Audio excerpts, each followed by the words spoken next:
सच्चा पुण्य। संत एकनाथ महाराष्ट्र के विख्यात संत थे।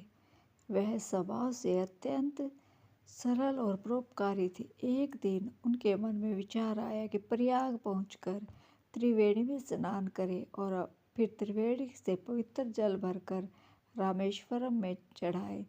उन्होंने अन्य संतों के समक्ष अपनी यह इच्छा प्रकट की।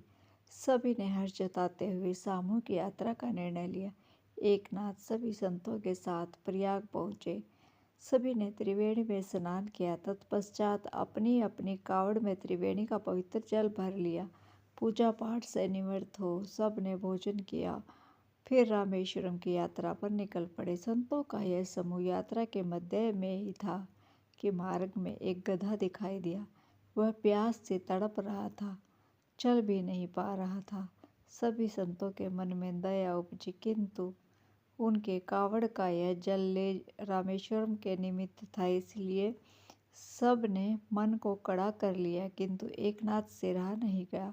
उन्होंने तत्काल अपनी कावड़ से पानी निकालकर गधे को पिला दिया। प्यास बुझने के बाद गधे को मानो नवजीवन प्राप्त हो गया। वह उठकर सामने घास चरने लगा। संतों ने एकनाथ से कहा, आप तो रामेश्वरम जाकर तीर्थ जल चढ़ाने से वंचित हो गए। एकनाथ बोले, ईश्वर तो सभी जीवों में व्याप्त है। मैंने अपनी कावड़ से एक प्यासे जीव को पानी पिलाकर उसकी प्राण रक्षा की है।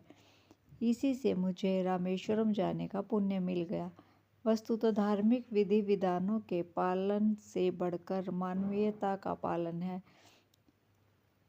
जिसके निर्वाह पर ही सच्चा पुण्य प्राप्त होता है। सभी धर्म ग्रंथों में परोपकार को श्रेष्ठ धर्म माना गया है। सही मायने में परोपकार से ही पुण्य फलित होता है। ईश्वर की सच्ची उपासना यही है। यही बात संत एकनाथ ने अपने आचरण में साबित की। सारे संत उनकी बात सुन उनके सामने नतमस्तक हो गए।